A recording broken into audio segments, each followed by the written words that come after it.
ஆண்டவராகிய இயேசு கிறிஸ்து நாமத்தினாலே உங்களை வாழ்த்துகிறேன்.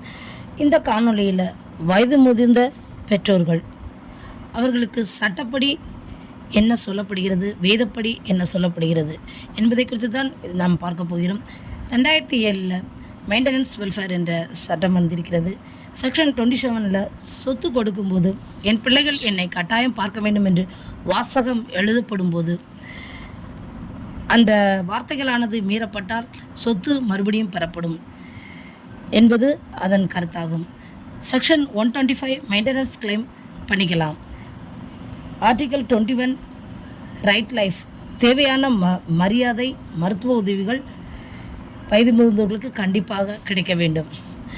நம் வேதத்தின்படி பார்த்தால் அன்னாள் என்ற தாய் 84 வயது இருந்திருக்காங்க. தீமோத்தேயு பாட்டி இவர்களை குறித்தெல்லாம் வேதத்தில் வயது முதிர்ந்தவர்கள் லிஸ்ட்டில் அவங்க சொல்லப்பட்டிருக்கு.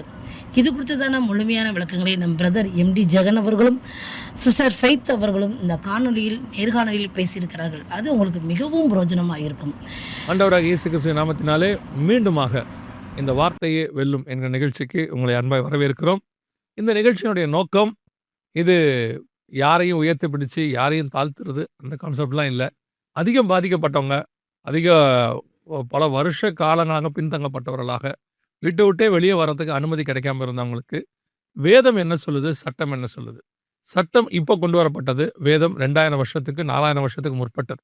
ஸோ இந்த கம்பேரிசனை சொல்லுவதற்காக தான் இந்த நிகழ்ச்சி. குறிப்பாக சகோதரிமார்கள், தாய்மார்கள், பெண்கள், மகள்கள் இவங்களுடைய வாழ்க்கையில் நடக்கக்கூடியதான சம்பவங்கள் இதை தான் நம்ம பார்க்குறோம். இன்றைக்கும் நம்ம கூட ஃபெய்த் வந்திருக்கிறாங்க. ஃபெய்த்தை பற்றி ஒரு சின்ன காரியம் சொல்ல விரும்புகிறேன். அவங்க தகப்பனார், அவங்களுடைய சகோதரி, அவங்க எல்லாருமே கர்த்தருக்குள்ளே இருக்கிறாங்க. அதே நேரத்தில் அவங்க 3 பேருமே சட்டம் படித்து ஆண்டவருக்குள்ளே ரொம்ப சட்டத்தின்படியாயும் நீதியாயும் இருக்கணும்னு சொல்லி நினைக்கக்கூடியவங்க. ஸோ அதனால தான் நம்ம இந்த நிகழ்ச்சிக்கு அவங்க நம்ம இது பண்ணோம் அப்படின்னா, சட்டத்தின்படியும் அவங்களுக்கு தெரியும், வேதத்தையும் அவங்களுக்கு தெரியும். ஸோ அதை கம்பேர் பண்ணி பார்க்கறதுக்கு நமக்கு அப்படிப்பட்டதான ஆள் தேவைப்படுகிறது. கர்த்தர் நமக்கு அப்படி தந்ததுக்காக கர்த்தருக்கு ஸ்தோத்திரம். இன்றைக்கி நம்ம அவங்ககிட்ட அதை பற்றி சில கேள்விகள் கேட்க போகிறோம். பிரைஸ் லார்ட்மா. Praise lord uncle. இன்றைக்கி நம்ம நேரடியாகவே நிகழ்ச்சிக்கு போயிடலாம்னு நினைக்கிறேன். வயது சென்ற அல்லது முதிர்ந்த பெண்களை குறித்து பார்க்க போகிறோம். பெற்றோர் அப்படின்னு கூட வச்சுக்கலாம் இல்லையா? வயதாகி போச்சுன்னா எல்லாரும் ஒரே கேட்டகரிக்கு தான் வந்துடுறாங்க. சரி, குறிப்பாக பெண்களை குறித்து அவங்களை பற்றி நம்ம பார்க்க போகிறோம். முதல்ல நம்ம சட்டம் அவங்களுக்கு என்ன சொல்லுது அப்படிங்கிறத நம்ம பார்த்துருவோம். அதுக்கப்புறமா பைபிள் என்ன சொல்லுது அப்படிங்கிறத நம்ம பார்க்க போகிறோம். இந்த முதியோருக்கான சட்டங்கள் அப்படின்னு தனிப்பட்ட முறையில் ஏதாவது இருக்குதாமா? இருக்கு அங்கிள். இந்தியன் லால சட்டங்கள் கொடுத்து வச்சிருக்காங்க. 2007 ஒரு சட்டம் போட்டிருக்காங்க. Maintenance and welfare for the parents and senior citizens சொல்லிட்டு ஒரு சட்டம் கொடுத்துருக்காங்க. அதுல என்ன கொடுத்துருக்காங்கன்னா, பிள்ளைங்கள் கட்டாயம் தகப்பனையோ தாயையும் பார்க்கணும், இல்லைன்னா எல்டர்லி ரிலேட்டிவ்ஸ் அவங்களையும் பார்க்கணுன்ற மாதிரி சட்டங்கள் கொடுத்துருக்காங்க. அதுல இன்னொரு குறிப்பா அதுல செக்ஷன் 23 அப்படின்னு ஒரு செக்ஷன் இருக்கு. அந்த செக்ஷன் பிரகாரமா என்ன சொல்லியிருக்காங்கன்னா, சொத்து கொடுக்குறாங்கல்ல அங்கிள். நம்ம சொத்தை பத்தி பார்த்தா, சொத்து கொடுக்கறதுல அவங்க அந்த சொத்தை கொடுக்குறப்பயோ அவங்க ஒரு வார்த்தை போட்டு கொடுத்துட்டாங்கன்னா, அதாவது என் பிள்ளைகள் என்னை கட்டாயமாக பார்க்க வேண்டும் அப்படின்ற வார்த்தை இன்க்ளூட் பண்ணிட்டாங்கன்னா, அவங்க ஒருவேளை பார்க்கல, சொத்து கொடுத்த பிறகு பிள்ளைங்க பார்க்கலன்னா, அவங்க அந்த வார்த்தையை வச்சு திருப்பி போய் எனக்கு அந்த சொத்தை திருப்பி ரிவோக் பண்ணிக்கலாம், எடுத்துக்கலாம் திருப்பி அப்படின்ற மாதிரி சட்டங்கள் இருக்கு.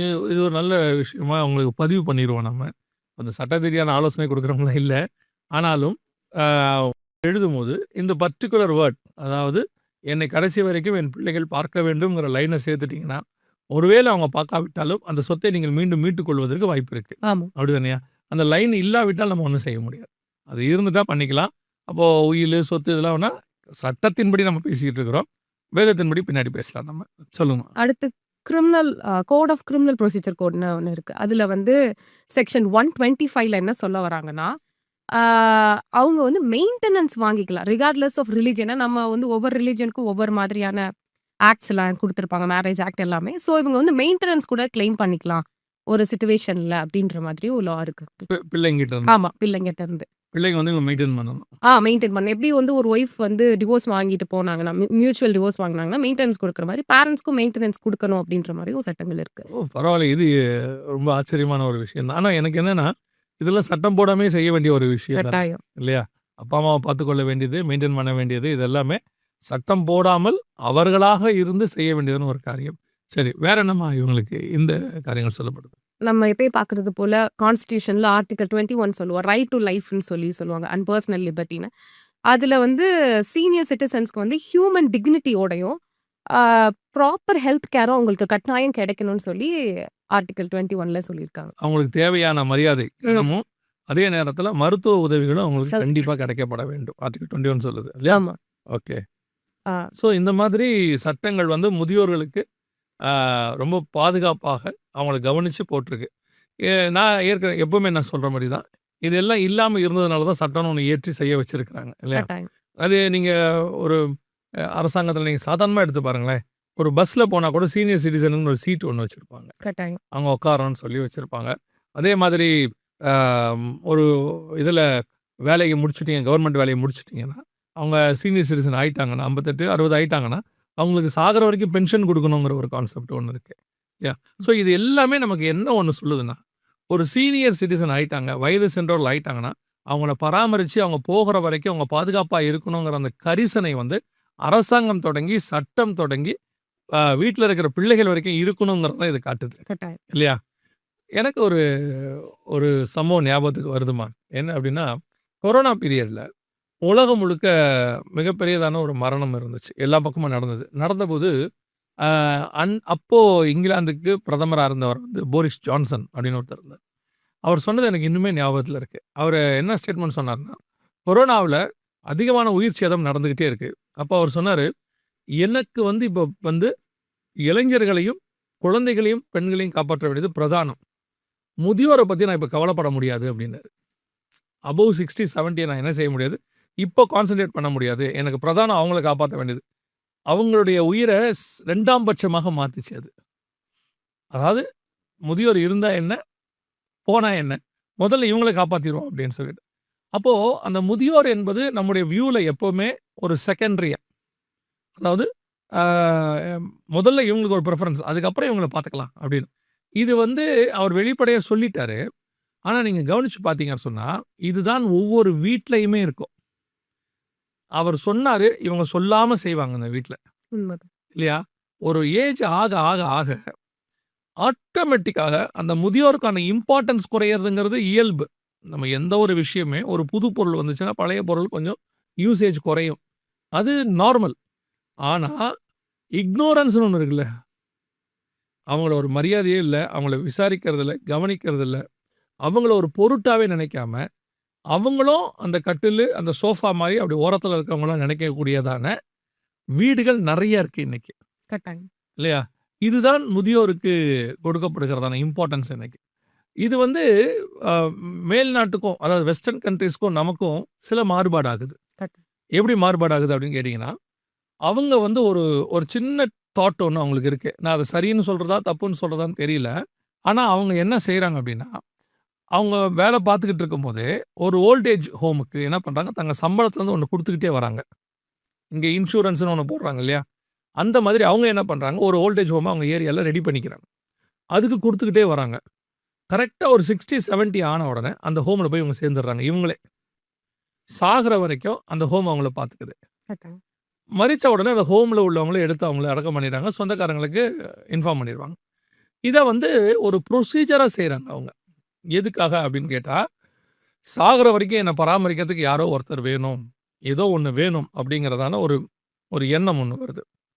ஆனால் இங்க நமக்கு அப்படி கிடையாது. நமக்கு அப்படி ஒரு தாட் ஒண்ணு இங்க இல்லவே இல்ல. நம்ம எப்படி இருக்கோம்னா, நம்ம பிள்ளைகள் நம்மள பார்ப்பாங்கங்கிற ஒரு நம்பிக்கை நமக்கு இருந்துகிட்டே இருக்கு. ஜென்ரலாவே பெரிய முதியவர்களை பத்தி பார்த்தாலே, நான் அவங்கள முதியவர்கள்னு சொல்றதே வந்து பெருசா விரும்பல. ஏன்னா, அ அவங்க வந்து அறிவுல முதிர்ச்சியானவங்கன்னு நான் நம்புறேன் அங்கிள். ஏன்னா, அவங்க லைஃப் எக்ஸ்பீரியன்ஸ் வந்து என்னைக்குமே நமக்கு வந்து ஒரு சர்டன் ஏஜ் வரைக்கும் அது புரியாது. இப்ப நான் வந்து என் வயசு கடந்து வரப்போ, ஒரு 20 வயசு இருக்கிறவங்க எப்படி யோசிப்பாங்கன்னு எனக்கு இப்ப தான் எனக்கு புரியுது. அப்போ அவங்க ஒரு 50 வயசுல இருக்கிறப்ப எப்படி நடக்கணும்? நெறைய பேர் ரொம்ப முதிர்ச்சியா இருப்பாங்க. அதனால ஒரு முதியவர்கள்ன்னு நம்ம சொல்றோம்ன்னு நான் நம்புறேன். ஆ நெக்ஸ்ட் வந்து பைபிள் படி பார்த்தோம்னா அங்கிள் நெறைய பேர் இருக்காங்க. அதுல நம்ம ஸ்பெசிஃபிக்கா விமன் எடுக்கணும்னா, அன்னாள் எடுக்கலாம். அன்னாள் வந்து இயேசு கிறிஸ்து பிறக்கிறப்போ அவங்க இதுக்கு சர்ச் கூட்டிட்டு போறப்போ, அவர தூக்கிட்டு போறப்போ 2 பேர் வந்து பார்க்குறாங்க. அதுல ஒரு ஆள் வந்து அன்னாள். அவங்க வந்து ஒரு 80 வயசுக்கும் மேற்பட்டவங்கன்னு போட்டிருக்கு. அவங்க வந்து இந்த சபைய விட்டு பிரியாம இருந்தாங்கன்னு போட்டிருக்கு அந்த இடத்துல. அவங்க அந்த முதிர் வயதிலும் தேவன் மேல இருக்கிற பற்றுதல பார்க்குறேன் uncle first of all. Next வந்து தீமோத்தேயோட பாட்டிய பார்க்குறோம். அவங்க பேர் லூயிஸ்ன்னு போட்டிருக்கு. அவங்கக்குள்ள இந்த விசுவாசம் தான் உனக்குள்ள இப்ப வந்திருக்கு. அப்படின்னு பவுல் எழுதுறாரு அழகா. அப்ப அவங்க எவ்ளோ விசுவாசமா இருந்தாங்கன்னா, அத அவங்கக்குள்ள வச்சுக்கிறாம, அவங்க மகளுக்கும் கடத்தி, அதுக்கப்புறம் தீமோத்தேயுக்குள்ளயும் அனுப்பியிருக்காங்க. அது வந்து ஒரு பெரிய விஷன். நீங்க சொல்லுவீங்க அடிக்கடி, நமக்குள்ள இருக்கிறது மட்டும் போதாது. நம்ம பிள்ளைங்கக்குள்ளயும் அத நுழைய பண்ணணும். அவங்க பாட்டிக்குள்ள இருந்த அந்த தேவனுடைய கிருபை, அவங்க பேரன் வரைக்கும் அவங்க கொண்டு அத வந்தது. கொண்டு வந்திருக்கிறாங்க. அது ரொம்ப பெரிய ஆச்சரியமா நான் பார்க்குறேன் அங்கிள் பிப்ளிக்கலா. ஸ்பிரிச்சுவலி இந்த மாரி பெற்றோர் ஸ்பிரிச்சுவலி இருக்கிறது, வீட்டுக்குள்ள இருக்கிறது ஒரு பெரிய ஆசீர்வாதம். கட்டாயம். பொதுவா நாம அ உலகத்தார் அவங்க நான் இன்னும் சொல்லப்போனா, உலகத்தாருக்கு இருக்கக்கூடியதான அந்த பெற்றோர் மேல இருக்கக்கூடியதான அந்த கரிசனை கூட, ஸ்பிரிச்சுவல் பீப்பிள்க்குள்ள இப்போ குறைஞ்சுகிட்டு வருதோங்கிறதான ஒரு சந்தேகம் எனக்கு வருது. ஊழியக்காரங்கள் கூட தங்களுடைய தாயையும், தன்னுடைய தகப்பனையும் கூட்டு போயி ஓல்ட் ஏஜ் ஹோம்ல விட்டுட்டு, பார்க்க முடியாதுன்னு அவங்க வாயாலேயே சொல்றாங்க. அம்மா ரொம்ப தொல்ல குடுக்குறாங்க. அம்மா ரொம்ப பிரச்சனை பண்றாங்க. அப்பா ரொம்ப தொல்ல குடுக்குறாரு. வச்சுக்க முடியல அப்படின்னு அவங்க சொல்றாங்க. எனக்கு இந்த வேர்ட் வந்து அவங்க சொல்லும்போது எனக்கு இருதயத்தில கொஞ்சம் பக்கு பக்குன்னு இருக்கும். எதனால அப்படின்னா, இவங்க பிறந்த அன்னையிலிருந்து இவங்களா நினைவு தெரிஞ்சு ஒரு வேலைக்கு போகிற வரைக்கும், அந்த தாயும் தகப்பனும் ஒவ்வொரு நாளும் இவங்க எதுக்கு அழுவுறாங்க குழந்தைகள்ன்றது, அந்த தாய் கண்டுபிடிக்கிற விதமே வித்தியாசம். கட்டாயம். இல்லையா? எறும்பு கடிச்சா கண்டுபிடிக்கிறதுக்கும், பசியில அழுவுறதுக்கும் அவங்களுக்கு கண்டுபிடிக்க தெரியும். அந்த தாய் என்னன்னா பல வருஷமா அவங்க தாயா இருந்தவங்கலாம் கிடையாது. அப்பதான் ஒரு 3 மாசமா அவங்க தாயா இருப்பாங்க. கட்டாயம். அதுக்கு முன்னாடி அவங்க ஒரு வாலிப பிள்ளை தானே. அவங்க தாயான உடனே அந்த பிள்ளை ஏன் அழுகுது? பாலுக்கு அழுகுதா? இல்ல எறும்பு கடிச்சு அழுகுதா? எதுக்கு அழுகுதுங்கிறத அவங்க கண்டுபிடிச்சு அந்த காப்பாத்துனாங்கல்ல. அந்த பெற்றோர் வந்து எனக்கு தொல்ல, எனக்கு பாரம்னு நினைக்கிறது எவ்வளோ பெரியதான ஒரு அரகன்சி நான் சொல்லுவேன். அதுக்கு பேரு அரகன்சி. இப்போ எல்லாரும் ஒரு வசனத்த எடுத்துக்கிறாங்கம்மா. என்னன்னா, "இது முதல் கொண்டு தன் தாயும், தகப்பனையும் விட்டு பிரிந்திருப்பான்" அப்படின்னு இருக்குல்ல. அப்ப கல்யாணமாகி வந்த உடனே, அந்த மாமியார், மாமனார விட்டு பிரிந்து இருக்கிறன்ற கான்செப்ட்ட தாண்டி, அவங்கள கடைசி வரைக்கும் பார்க்காத. அத பையன் சொல்றார். ஆமா, அப்படிதானே வசனம் இருக்கு. மனைவியோட தானே இருக்கணும். அத அப்படியே நீங்க மாம்சத்தின்படி அந்த வசனத்த அப்படியே எடுத்துக்கிட்டீங்கன்னா, எல்லா வசனத்தையும் மாம்சத்தின்படி எடுத்துப்பீங்களா? முடியாது. அது ஸ்பிரிச்சுவலி சொல்லப்பட்டது. யோசிச்சு பாருங்க. கடைசி வரைக்கும் ஆபிரகாம் இருந்து ஈசாக்கை ஆசீர்வதித்தார். ஈசாக்கு யாக்கோபையும் ஏசாவையும் ஆசீர்வதித்தார். யாக்கோபு தன்னுடைய 12 பிள்ளைகளை கூப்பிட்டு ஆசீர்வதித்தான். தாவீது சாலமோனை கூப்பிட்டு ராஜாவாக்கிக்கிட்டு போறான். இந்த பெற்றோர் கடைசியா போகும்போது கொடுக்குற ஆசீர்வாதம் இருக்குல்ல, அத அசட்ட நம்ம பண்றோம். இந்த காலத்துல அது வந்து ரொம்ப பெருசா தெரியல. ஆனா அவங்க அவங்க போகும்போது மனசு நிறைஞ்சு அந்த தலையில கை வச்சோ அல்லது ஒரு வார்த்தை, "நீ நல்லா இருப்பப்பான்னு" சொல்ற அந்த வேர்ட் இருக்குல்ல, அது வந்து தலைமுறைக்கு வாழ வைக்கும். இன்னைக்கு இந்த கான்செப்ட் போயிருச்சு. ஆண்டவர் சொல்றாரு வேதத்துல, "முதிர் வயதிலும் அவர்களை நான் தாங்குவேனுங்கிறாரு." ஏசாயா 46 நாள்ல இருக்கு. ஏசாயா 46 நாள்ல நான் முதிர் வயதிலும் அவர்களை அவரு வயசானவங்கள கடைசி வரைக்கும் பார்த்துக்கிறேன்றாரு. அந்த பொறுப்பு முதல்ல யாருக்கு இருக்குன்னா, பிள்ளைகளுக்கு தான் இருக்கு. கட்டாயம். ஏன்னா, நம்ம 25 வரைக்கும் அவங்க பார்த்தாங்க. அவங்களுடைய கடைசி 25ல பார்க்க வேண்டியது நம்முடைய வேலையா இருக்கு. இது கடமைன்னே சொல்லக்கூடாது அங்கிள். இது வந்து இயற்கையா வர வேண்டிய ஒரு விஷயம். நார்மலி எனக்குள்ளேயே அது உருவாக வேண்டியது தானே. ஆமா. ஆனா இன்னைக்கு சட்டம் போட்டு அவங்களுக்கு குடுங்கன்னு சொல்றாங்க அப்படின்னா, அது இவனுடைய அரகன்சி. இவனுடைய அரகன்சி. இப்போ இவங்க பிள்ளைகளுக்கு இவங்க தருவாங்களா மாட்டாங்களா? குடுப்பாங்க. குடுப்பாங்கல்ல. அப்ப ஏன் அவங்க அப்பா, அம்மாவுக்கு தர மாட்டேங்கிறாங்க? இங்க தானே விஷயமே இருக்கு.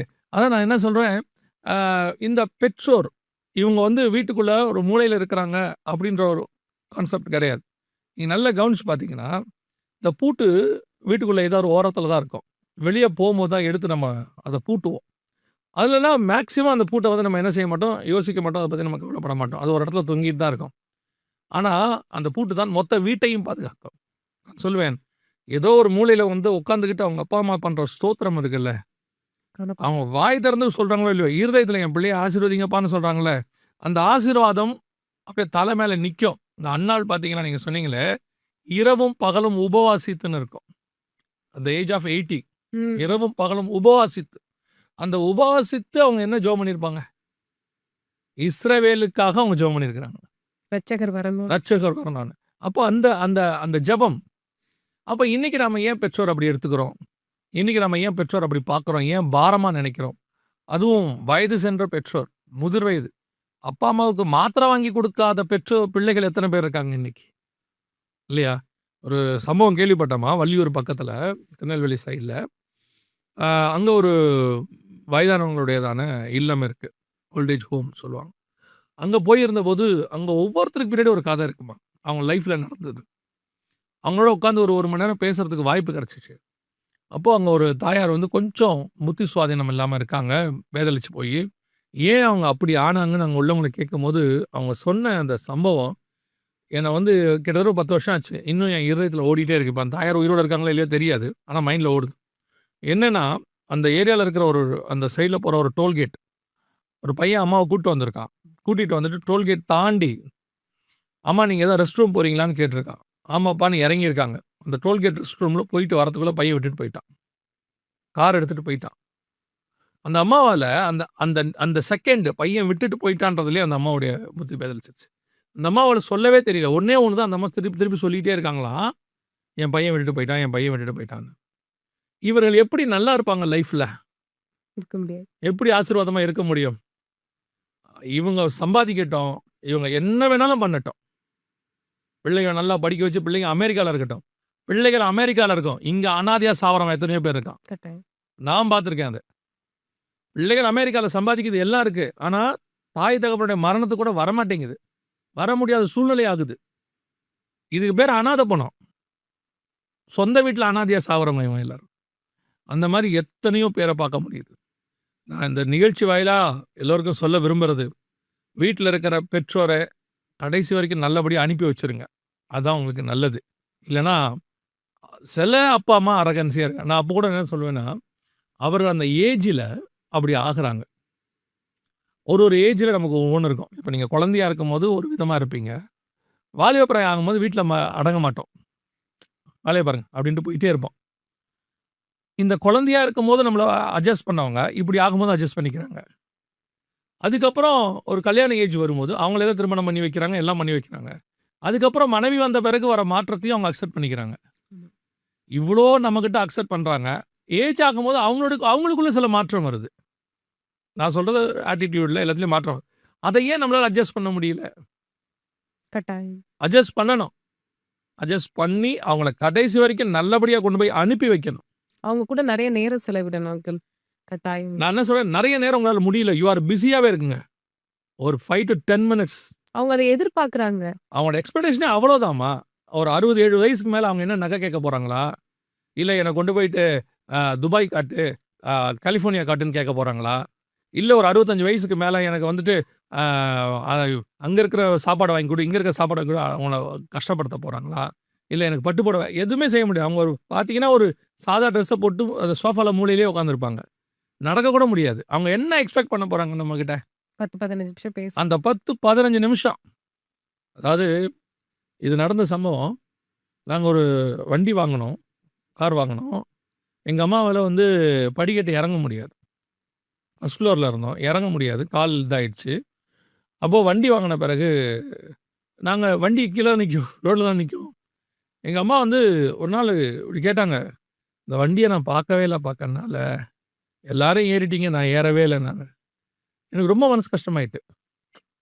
அதாவது நான் சொல்ல முடியும், அம்மா உங்களால் நடக்க முடியாதுங்க, உட்காந்துருங்கம்மா, நீங்கள் சொல்கிற நியாயம் தான், எப்படி போவீங்க அப்படின்னு நான் சொல்லிட்டு போயிடலாம். ஆனால் ஏதோ ஒன்று பண்ணி அந்த படிக்கட்டில் அவங்கள இறக்கி அந்த காரில் உட்கார வச்சோம். அவங்க முகத்தில் அப்படி ஒரு சந்தோஷத்தை பார்க்கணுமே, இதுக்கு ஈக்குவலாக என்ன இருக்கும்?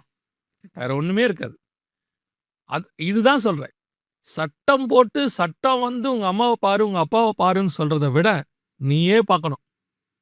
பிறந்தப்போ நம்மள வந்து அவங்க கட்டாயத்தோட பார்க்கல அங்கிள், அன்போட அன்போட பார்த்தாங்க. பார்த்தாங்க. அந்த அன்பு தான் இவங்களுக்கும் கொடுக்கணும்னு நினைக்கிறேன். ஏன்னா இப்போ டிமென்ஷியாலாம் மறதி நோயெல்லாம் வருதுன்னு சொல்றாங்க. அதுக்கு நிறைய காரணம் இருக்கு, சுகர், பிபி எல்லாமே சொல்றாங்க. பட் ஆனால் இன்னொன்று வந்து நம்ம பேசாம இருக்கிறதும் அவங்களுக்கு அந்த ரீவைனே பண்ண வைக்க மாட்டோம். நீங்க சின்ன வயசுல என்ன பண்ணீங்க, நீங்க குழந்தையா இருக்கிறப்ப உங்க அம்மா அப்பா பேர் என்ன, நிறைய பேர் பல தலைமுறைகள் பேர் கூட சொல்லுவாங்க. இப்போ எங்க அம்மாச்சிலாம் நிறைய தலைமுறைகள் பேர்லாம் சொல்லுவாங்க. அன்னைக்கு வந்தவங்களாம் பார்த்து நீ எங்க இருந்து வந்த, நீ அவங்க பொண்ணுதாலெல்லாம் கேட்பாங்க. அவ்வளோ ஞாபகம் இருக்கும். அவங்க அந்த ரீவைன் பண்றது. அதே மாதிரி பைபிள் படிச்சு நீங்க இன்னைக்கு என்ன படிச்சீங்கன்னு 2 வார்த்தை கேட்கறது அவங்க மெமரியை பூஸ்ட் பண்ணும் அப்படின்லாம் சொல்றாங்க. ஸோ அவங்க கூட கொஞ்ச நேரம் உட்காந்து பேசுறதா இருக்கட்டும், ஒரு 5 நிமிஷம் அங்கிள், ஒரு 5 மினிட்ஸ் அவங்ககிட்ட பேசிட்டு அவங்களுக்கு பிடிச்சது ஏதாவது 2 சமைச்சு கொடுக்குறதா இருக்கட்டும், அதெல்லாம் பண்ணா அவங்க ஒரு சின்ன ஹாப்பினஸ். நம்ம சின்ன வயசுல இருக்கிறப்ப எவ்வளோ பண்ணியிருப்பாங்க, அதுல ஒரு 10% பண்ணா கூட அவங்க ஹாப்பியா இருப்பாங்கன்னு நினைக்கிறேன். ஒரு ஐயா சென்னையில் இருந்தார், இப்போ இல்லை, கத்தருக்குள் நிதிரை அடைஞ்சிட்டாரு. ஐயா வந்துட்டு ஒரு தடவை ஃபஸ்ட்டு டைம் அவரை பார்க்க போகும்போது என்னமோ பேச ஆரம்பிச்சார். 1950 ஆரம்பிச்சார். எனக்கு இந்த மாதிரி ஆட்களோட உட்காந்து பேச பிடிக்கும். நேச்சுரலாகவே பிடிக்கும். ஏன்னா அவங்களுக்கு கிடைக்கிற எக்ஸ்பீரியன்ஸ், அவங்ககிட்ட இருக்கக்கூடியதான அந்த டேட்டாஸ் இருக்குதுல்ல, பெரிய விஷயம் அது. பேசிகிட்டே இருந்தேன். அப்படியே கொஞ்சம் கொஞ்சமாக 1983க்கு வந்தார். நான் சொன்னேன், ஐயா கொஞ்சம் வேலைகள் இருக்குது, நம்மளும் நிறைய ஓடிட்டுருக்கோம், ஐயா நெக்ஸ்ட் டைம் வரும்போது நான் உங்ககிட்ட இதை பற்றி பேசுகிறேன் அப்படின்னு. அதுவே ஒரு 1/2 மணி நேரம் ஆகிட்டு, ஒரு 1 வாரம் 2 வாரம் கழித்து ஒரு இடத்துல அவரை பார்க்க வேண்டியிருந்துச்சு. அந்த 1983லேருந்து ஆரம்பிச்சார். விட்ட இடத்துலேருந்து ஆரம்பிச்சார் அவர். அவ்வளோ மெமரி. எவ்வளோ மெமரி இருக்குது, எவ்வளோ ஆசை இருக்குது பாருங்கள் என்கிட்ட பேசணும் அப்படின்ட்டு. நீங்கள் நம்பவே மாட்டீங்க, அவர் சாகிற வரைக்கும் நான் அவ்வளோ நேசிச்சார். அந்த ஒரு 10-15 நிமிஷம் நம்ம கொடுக்குறோம். அவர் கொடுக்குற நேரம், அவரை பார்த்தது, போய் உட்காந்தது அவ்வளோ நேசிச்சு, அவரை நான் பார்க்கணும், அவரை நான் பார்க்கணும்னு சொல்லிட்டே இருப்பார். எங்கேயாவது செய்தி வருதுன்னா உடனே கிளம்பி வந்துடுவார். அவரால் நடக்க முடியாது, வந்து சேர்ந்துருவார் எப்படியாவது. நீங்கள் பேசுகிறீங்க, நாங்கள் அதான் பார்க்க வந்தேன் அப்படிம்பார். அவங்க எக்ஸ்பெக்ட் பண்ணுறதெல்லாம் இவ்வளவுதாம்மா மொத்தமே. ஏன்னா அவங்க வாழ்க்கையில் அவங்க எல்லாத்தையும் அனுபவிச்சுட்டாங்க, எல்லாத்தையும் பார்த்து முடிச்சுட்டாங்க. இனிமேட்டு அவங்களுக்கு அனுபவிக்கிறதுக்குன்னு ஒன்றும் இல்லை. அவங்க எதிர்பார்க்கறதெல்லாம் தன் பிள்ளைகள் நம்மளோட உட்காந்து ஒரு 5 மினிட்ஸ். இதில் கொடுமை என்ன தெரியுமா? பேர பிள்ளைகள் கூட பேச விடாத ஒரு குரூப் இருக்குது. கட்டாயம். தாத்தா பாட்டிகளோட பெரிய ஆசையை பேர பிள்ளையோட உட்காந்து ஒரு 5 நிமிஷம் பேசுறது. நீட் எக்ஸாம் இருக்குது, படிக்கணும், நாளைக்கு எக்ஸாம் இருக்குது, ஆஃப் இயர்லி. அவங்கக்கிட்ட பேசுகிற 10 நிமிஷத்தில் தான் அந்த எக்ஸாமுக்கு படிக்க போகிறேன் நான். போய் நம்ம சொல்லணும், பாட்டிக்கிட்ட உட்காந்து 5 நிமிஷம் பேசு, போய் தாத்தா கிட்ட போய் 5 மினிட்ஸ் பேசு. அவங்க போகும்போது அந்த பையன் மேலே ஒரு கையை வச்சு ஜெபம் பண்ணாங்கன்னா அந்த ஆசீர்வாதம் கடைசி வரைக்கும் நிற்கும். கட்டாயம். ஸோ நம்ம கடைசியாக நிகழ்ச்சி முடிவுக்கு வந்திருக்கிறோம். சட்டப்படியையும் அவங்களுக்கு எல்லா அதிகாரத்தையும் கொடுத்துருக்கு. அது வரத்துக்கு 2000 வருஷம் முன்னாடி பைபிள் அவங்கள எல்லா விதத்திலும் பார்த்துக்க சொல்லியிருக்கு. உன் தாயின் தகப்பனையும் கனம் பண்ணுவாயாக. எவ்வளோ ஒரு இது பாருங்க. 10 கட்டளைகளை 4000 வருஷத்துக்கு முன்னாடி ஃபஸ்ட்டு லா எழுதும் போதே ஆண்டவர் சொல்கிற பிரதானமான லா 10ல் ஆண்டவர் சொல்கிற ஒன்று, உன் தாயையும் தகப்பனையும் கனம் பண்ணுவாயா. கட்டாயம். அப்போனா அது எவ்வளோ பிரதானமாக இருக்கும் பாருங்க. ஆனால் எல்லா வீட்லையும் 10 கட்டளைகளை போர்டில் கிடக்கு. கிறிஸ்தவ வீடுகளெல்லாம் தாய் தகப்பன் மட்டும் ஓல்டேஜ் ஹோமில் கிடக்கு. இவங்கெல்லாம் நினச்சிக்கிட்டாங்க, படிச்சிட்டோம், வாங்கிட்டோம், எல்லாம் செஞ்சுட்டோம், வீடு இருக்குது, ஆஸ்தி இருக்குன்ட்டு. ஆசீர்வாதம் இல்லை.